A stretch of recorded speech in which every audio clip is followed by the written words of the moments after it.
Bom dia, hoje nós vamos falar um pouco sobre os bandeirantes.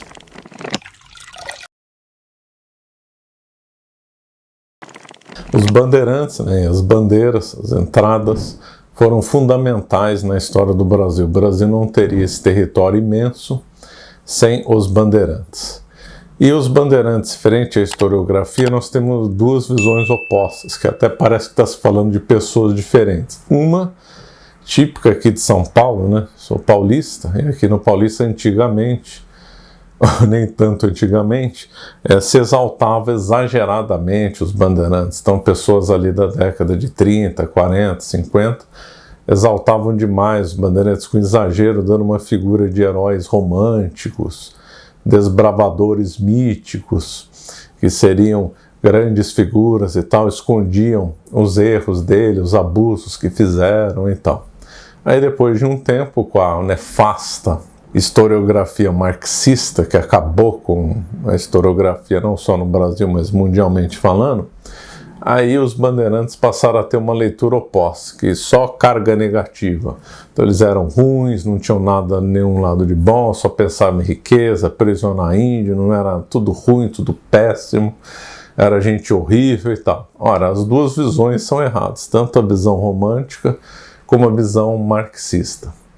E aí, como nós hoje em dia estamos impregnados dessa visão marxista na história, em relação aos bandeirantes, nos cegam e nos impedem das pessoas verem belos relatos de aventura feitos pelos bandeirantes, que as qualidades naturais dos bandeirantes, o que eles enfrentaram, o modo como eles exploraram esse território aqui, realmente é uma coisa assim assombrosa. As aventuras que fizeram, lógico, que tiveram o lado ruim, muitos foram ficados cegados pela busca de riqueza, outros só pensavam realmente em aprisionar índios, mas entre aqui e lá teve uns bandeirantes que fizeram coisas boas, e é inegável que as bandeiras, como em geral, foi um empreendimento feito por pessoas extremamente corajosas. Isso que impressiona, isso que é triste ver, que essas coisas são escondidas de nós. Então, nesse curto vídeo aqui, vou fazer menção a uma série de acontecimentos que estão sendo esquecidos pela história, que foi o episódio das monções, as expedições fluviais que saíam de Porto Feliz e iam com destino a Cuiabá. Uma aventura realmente impressionante. Bom, isso aconteceu no começo do século XVIII, quando o bandeirante Pascoal Moreira Cabral, acho que foi ele, acho que tem uma divergência se foi ele ou foi outro, que teria descoberto o ouro em Cuiabá. E a notícia chegou em São Paulo, animou muitos aventureiros para se dirigirem para lá, só que aí viram que poderiam fazer caminhos via rios, né? E aí eles escolhiam mais ou menos entre março e junho, que seria o melhor episódio para navegar, então montavam grandes expedições que saíam da região de Porto Feliz, cidade aqui do interior de São Paulo, à beira do Tietê, em direção até Cuiabá. Curiosamente, o primeiro rio com intensa navegação na história do Brasil e que se conhecia bem com desenhos e cartografia foi o Tietê. Curioso isso, né? O Brasil que tem volume de rios como São Francisco, Amazonas, Paraná e outros, mas foi aqui o Tietê que foi o primeiro a ter essa importância e ter sido o curso mais bem, no começo foi o mais bem conhecido, né? Curioso isso. Então, eles já saíram de Porto Feliz para evitar determinadas cachoeiras e corredeiras, não que encontrasse depois. E depois eles tinham que tirar o barco fora da água, voltar de novo, andar dezenas de quilômetros até encontrar outro curso do rio. Então, normalmente eles desciam. Do Tietê é um rio curioso, ele corre contra o mar, né? Ele nasce na Serra do Mar, curioso. Ele nasce na Serra do Mar, aqui em Salesópolis, perto de São Paulo, passa por São Paulo, e aí, em sentido totalmente contrário ao mar, ele vai desaguar no Paraná, e aí o Paraná que vai desaguar no Atlântico, né? Então realmente é um rio interessante, que corre contra o mar e depois dá uma volta. Então eles desciam o rio Tietê, depois desciam o Paraná, mas aí a facilidade acabava, porque depois era tudo rio acima. Pegavam o rio Paraguai e outros rios menores até chegar a Cuiabá. e lá perto eles tinham que tirar a canoa, pôr canoa na água, tirar a canoa, pôr canoa na água. E quanto tempo demorava isso? Demorava mais de 4 meses, 4, 5, 6 meses, era mais fácil sair de Santos para Lisboa do que de São Paulo para Cuiabá, muito mais fácil navegar no Atlântico que navegar nesses rios, tirando e pondo no barco. Como é que esses barcos eram feitos? Muitos bandeirantes faziam uma espécie de jangadas, mas especialmente as monções clássicas eram feitas de um tronco só, impressionante. Pegavam árvores que os índios já conheciam, acho que a mais famosa delas é a peroba, né? Árvores enormes, de 15, 10 metros, às vezes o tronco ou mais, chegavam árvores de 20 metros de tronco, cavucavam o tronco e aí se fazia então uma canoa de tronco único, né? Então não havia emenda. Isso daí eles usavam técnica de pôr fogo na madeira, um fogo controlado, para ajudar a cavar. Vai no machado mesmo, então esse tinha uma canoa de um tronco só, às vezes com 1 metro, 1,5 metros de largura, que cabiam de 10 a 15 pessoas dentro dessa canoa. E eles reuniam quantos? Reuniam 200, às vezes 300 canoas. Essas expedições chegavam a levar 2.000, 3.000 pessoas, quer dizer, uma aventura realmente impressionante. E eles levavam, apesar de pescar, claro, que eram coisas no curso do rio, eles levavam farinha, feijão e, é claro, o toucinho, né?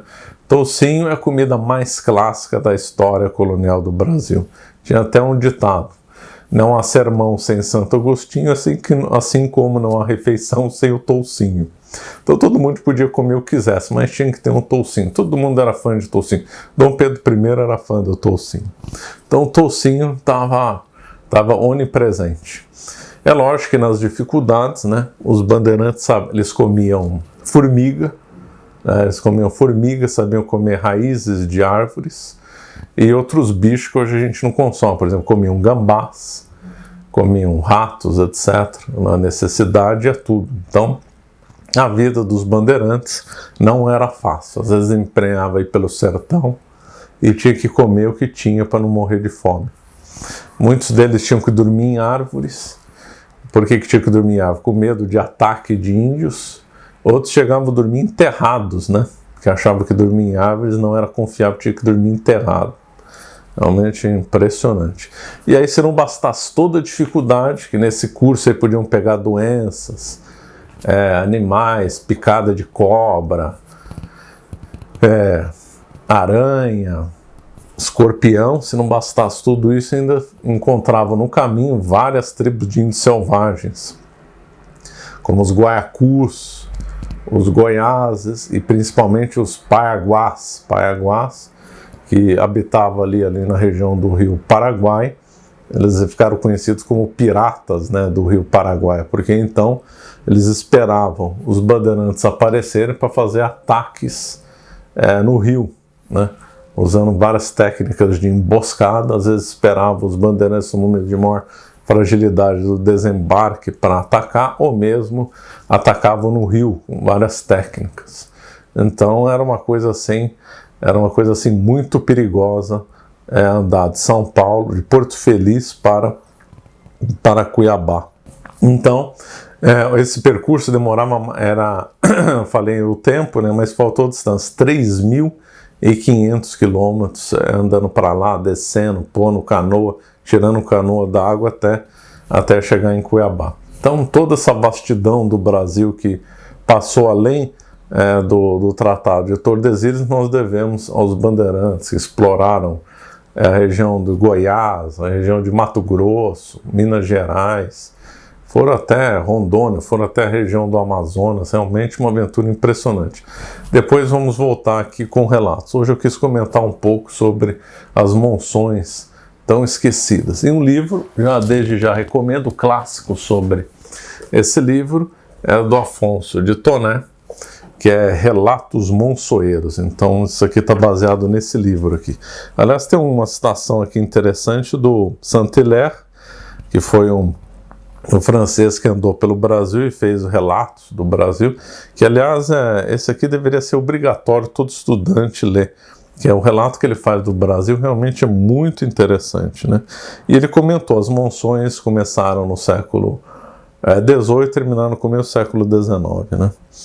Então o Saint-Hilaire, comentando sobre as monções, ele diz o seguinte, abre aspas, os europeus acostumados à navegação de seus mesquinhos rios não podem fazer a mínima ideia do que é esta gigantesca jornada, fecha aspas.